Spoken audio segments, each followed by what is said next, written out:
حمایت کی امید لگائے ہوئے ہے، لیکن ابھی تک جو ہے وہ اسے مایوسی کا سامنا ہے۔ لیکن دوسری جانب یہ کہا جا رہا ہے کہ روس اور چین اس طرح سے کھل کر باقاعدہ سامنے آ کر ایران کی مدد نہیں کر رہے، لیکن اس کے ساتھ ساتھ انہیں اخلاقی اور سفارتی ان کی جانب سے جو حمایت ہے، خفیہ حمایت، وہ ایران کو حاصل ہے، اور ایران اس کی تفصیلات سے اسی لیے آگاہ جو کہ ایرانی وزیر خارجہ تھے، جو ان کی باڈی لینگویج تھی، جو ان کا کانفیڈنس تھا، وہ یہ بات بتا رہا تھا کہ ایران جو ہے وہ تمام تر حالات کا سامنا کرنے کے لیے تیار ہے۔ اس وقت اگر صورتحال دیکھی جائے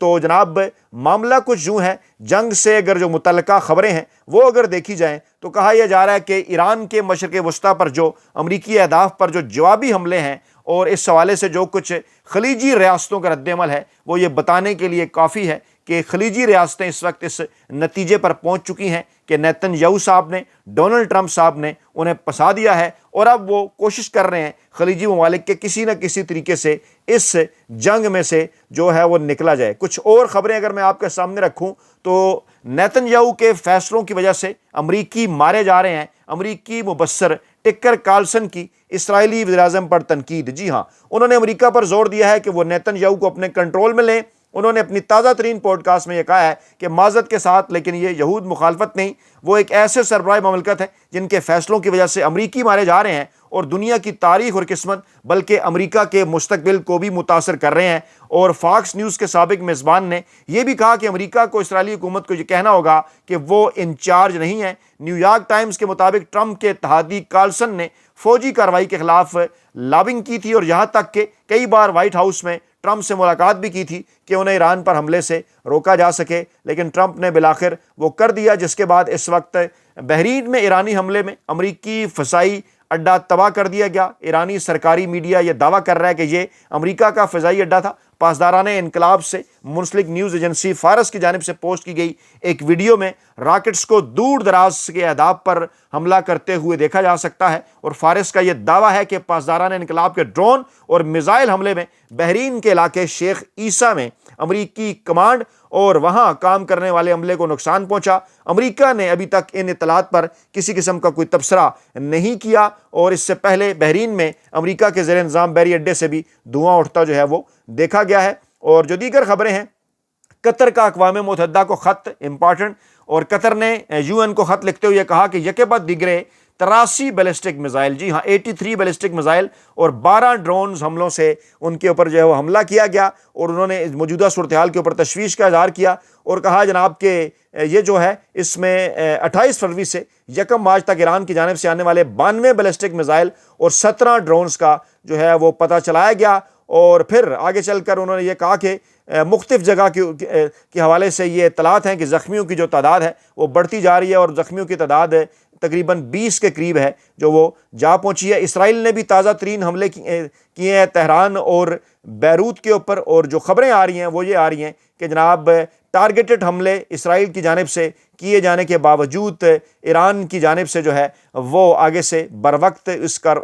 ان تمام تر کارروائیوں کا جو ہے وہ جواب دیا جا رہا ہے۔ 5ویں دن کی جو اطلاعات ہیں وہ یہ بتاتی ہیں کہ وہ جنگ جسے 3 دن کے اندر ختم کرنے کا جو ہے وہ دعویٰ کیا تھا امریکی صدر ڈونلڈ ٹرمپ نے، وہ جنگ اب ختم ہوتی دکھائی نہیں دے رہی۔ اور خاص طور پر اس وقت بین الاقوامی میڈیا، امریکی میڈیا، یورپی میڈیا اس حوالے سے ایک ڈفرنٹ اینگل پوری دنیا کے عوام کے سامنے رکھ رہا ہے ڈونلڈ ٹرمپ صاحب کی پالیسیوں کے حوالے سے، کیونکہ پہلے ماضی میں جب ہم نے دیکھا کہ عراق کے اوپر جب حملہ کیا گیا جو ہے وہ 90 کی دہائی میں، 90 کے آغاز میں، اور پھر 2000 کے آس پاس جب افغانستان کے اوپر حملہ کیا گیا، اس وقت اتحادی جو ہے، جو یورپین ممالک ہیں، جو نیٹو ہیں، کھل کر ڈونلڈ ٹرمپ کے کھل کر جو ہے وہ امریکہ کے ساتھ تھے، اور پورے کا پورا یورپی میڈیا بھی، پورے کا پورا جو امریکن میڈیا ہے وہ بھی ایک نیریٹو بنائے ہوئے تھا۔ اس مرتبہ صورتحال جو ہے وہ خاصی مختلف نظر آتی ہے۔ اگر پاکستان کے حالات کو ان کے ساتھ جوڑ کے دیکھا جائے تو یہ دعویٰ کیا جا رہا ہے کہ اس وقت پاکستان میں عمران خان صاحب کی واپسی کے فارمولے کے اوپر کام ہو رہا ہے، یعنی عمران خان صاحب کو اب باقاعدہ طور پر یہ آفر کر دی گئی ہے کہ نئے الیکشنز میں آپ کی کامیابی کے بعد آپ کے راستے میں کسی قسم کی کوئی رکاوٹ ڈالنے کی کوشش نہیں کی جائے گی۔ گویا کہ بالواسطہ طور پر یہ تسلیم کیا جا رہا ہے کہ 2024 کے الیکشن میں عمران خان صاحب کا راستہ روکا گیا۔ اس بات کا پتہ تو سب کو ہے، پاکستان کے اندر بھی، پاکستان سے باہر بھی، لیکن اب اس پیغام رسانی کے بعد یہ واضح ہو گیا ہے کہ پاکستان کے مقتدر حلقے اب باقاعدہ طور پر اس بات کو تسلیم کر رہے ہیں، کیونکہ وہ کہتے ہیں نا کہ نہ جائے ماندن نہ پائے رفتن. اگر میں غلط ہوں تو تصحیح کیجیے گا، ماورا میں نے صحیح بولا. تو جناب صورتحال اس وقت یہ ہے کہ اس وقت پاکستانی اسٹیبلشمنٹ کے پاس،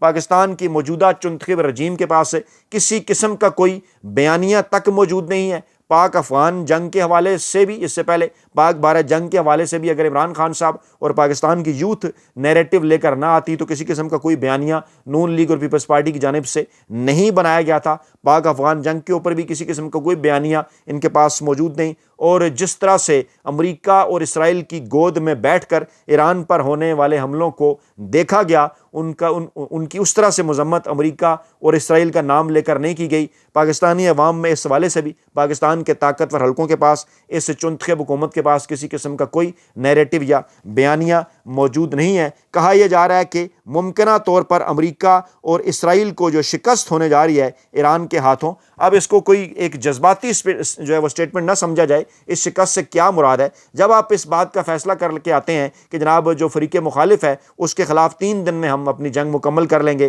اس کو شکست دے دیں گے، تو امریکہ اور اسرائیل کی شکست تو ہو گئی، جبکہ جنگ کا 6واں دن شروع ہو چکا ہے اور ایران کے اندر کسی قسم کے رجیم چینج آپریشن میں کوئی کامیابی انہیں نہیں مل سکی. ایرانی قوم جو ہے وہ ڈٹ کر کھڑی ہو چکی ہے اور وہاں شاید انہیں اس طرح کی اپوزیشن جماعتیں امریکہ کو نہیں ملیں جس طرح کی پاکستان کے اندر عمران خان صاحب کے خلاف مل گئی تھیں، جس کے نتیجے میں غیر آئینی اور غیر قانونی طور پر بھی regime change operation Imran Khan صاحب کے خلاف کیا گیا. عدالتوں کو جس طرح سے اس کا حصہ بنایا گیا وہ آپ کے سامنے ہے. قاضی فیض عیسیٰ صاحب کے حوالے سے جو تازہ ترین انکشافات آ رہے ہیں وہ بھی سامنے ہے. گزشتہ کئی برس سے اسی پلیٹ فارم پر ہم اس وقت سے یہ معاملہ آپ کے سامنے رکھ رہے ہیں جب قاضی فیض عیسیٰ صاحب کو ایک بہت بڑا نام نہاد اینٹی اسٹیبلشمنٹ قسم کا جج بنا کر پیش کیا جا رہا تھا. تو میں نے کہا تھا کہ ان کی تاریخ پڑھیں، کیسے افتخار چودھری صاحب انہیں بلوچستان ہائی کورٹ میں لے کر آئے، پھر بلوچستان ہائی کورٹ سے کیسے سپریم کورٹ پہنچے، پھر وہاں پر میمو کمیشن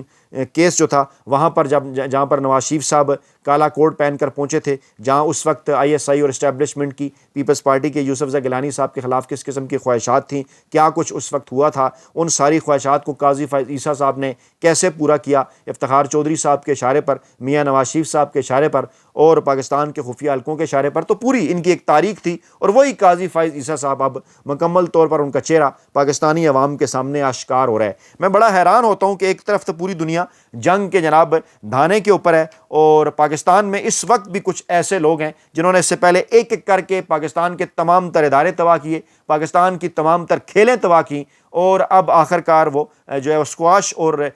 ہاکی کو تباہ کرنے کے بعد اب وہ کرکٹ کو بھی انہوں نے، کیونکہ تباہی کا عمل تو گزشتہ تقریباً 4 برسوں سے انہوں نے شروع کر رکھا ہے. جو پاکستان کی کرکٹ ٹیم کی پرفارمنس ہے وہ آپ کے سامنے ہے. اس میں مین کردار محسن نقوی صاحب کا بھی ہے ڈیفینیٹلی، جو کہ چیئرمین ہے PCB کے. اور آج سوشل میڈیا کے اوپر 2 خبریں بڑی تیزی کے ساتھ ہو رہی تھی وائرل. ایک ارتضیٰ جمیل صاحب کے حوالے سے جنہوں نے کچھ خدمات سر انجام دی تھیں بطور پولیس افسر محسن نقوی صاحب کے لیے پاکستان تحریک انصاف کے خلاف اور نون لیگ کے حق میں اور اس رجیم کے حق میں. وہ پہلے پولیس سے انہیں لایا گیا پاکستان کرکٹ بورڈ کے اندر، جب چیئرمین بنے محسن نقوی صاحب تو وہاں انہیں سیکیورٹی مینیجر کے طور پر لے آئے. اس کے بعد آپ اطلاعات یہ ہیں کہ انہیں ٹیم مینیجر بنا دیا گیا ہے. وہ بنگلہ دیش کا دورہ کرنے والی پاکستانی ٹیم ہے اس کے جناب وہ ٹیم مینیجر ہوں گے. دوسری خبر جو ہے وہ اس موجودہ یہ جو ہائبرڈ نظام ہے اس کو سپورٹ کرنے والے جو مالشی صحافی ہیں جن کا نام اکثر میں وڈے اینکروں، ویلے کرم نگاروں اور ملازم صحافیوں میں لیا کرتا ہوں. جی ہاں، آپ درست سمجھے، طلعت حسین صاحب کی بات کر رہا ہوں. طلعت حسین صاحب کے صاحبزادے شامل حسین صاحب کو پاکستان کی قومی کرکٹ ٹیم میں سلیکٹ کر لیا گیا ہے. اور کس طرح سے سلیکٹ کیا گیا ہے یہ آپ کے سامنے ہے. اس کے پیچھے طلعت حسین صاحب کی کس قسم کی خدمات ہیں وہ بھی آپ کے سامنے ہے. سوشل میڈیا کے اوپر اس وقت تمام کچا چٹھا ان کا کھول دیا گیا ہے. جو دعویٰ کیا گیا تھا کچھ لوگوں کی جانب سے کہ بڑی ڈومیسٹک کے اندر ان کی پرفارمنس ہے اور بڑی ان کی ایوریج ہے اور بڑا ان کا اسٹرائک ریٹ ہے، تو سوشل میڈیا اور پاکستانی نوجوانوں سے کچھ چھپا ہوا نہیں ہے اور تمام تر سٹیٹس لا کر نکال کر سامنے رکھ دیے گئے ہیں کہ جناب ان سے بہتر کھلاڑی پاکستان کے ڈومیسٹک سیزن کے اندر پرفارم کرنے والے موجود ہیں، جن کی ان سے ایوریج بھی اچھی ہے، جن کا ان سے اسٹرائک ریٹ بھی اچھا ہے اور جن کی جو ہے وہ جس کو کہا جانا چاہیے کہ ایک باڈی لینگویج جو ہوتی ہے ایک کسی کی بھی پلیئر کی وہ ان سے اچھی ہے، لیکن اس کے باوجود کیونکہ طلعت حسین صاحب جس طرح سے گزشتہ 4 برسوں سے عمران خان صاحب کے بغض میں اس رجیم کو سپورٹ کر رہے ہیں، جس طرح سے مسلم لیگ نواز اور جو ہے وہ مقتدر حلقوں کی گود کے اندر بیٹھ کر عمران خان صاحب کے بغض کا شکار ہو کر عمران خان صاحب پر ذاتی حملوں سے لے کر طرح طرح کے دیگر حملے بھی کرتے رہتے ہیں، تو یہ تو خیر ہونا تھا، اس کا پھل جو ہے وہ انہیں ملنا تھا۔ اور یہ جو دونوں بڑی خبریں ہیں یہ بتانے کے لیے کافی ہیں کہ جناب آگ لگی ہے بستی میں، اور پاکستان کا جو ہائیبرڈ نظام ہے وہ ہے اپنی مستی میں، یعنی اس ماحول کے اندر بھی کہ جب دنیا میں اس قسم کی صورتحال ہے، یہاں کچھ لوگوں کو ابھی بھی اسی بات کا خیال ہے کہ کسی نہ کسی طریقے سے اپنی آل بچائی جائے، اپنا مال بچایا جائے، اپنی کھال بچائی جائے۔ اپنا بہت خیال رکھیے گا، دعاؤں میں یاد رکھیے گا۔ نئی ویڈیو کے ساتھ جلد حاضر ہوں گے، اللہ نے کے بعد۔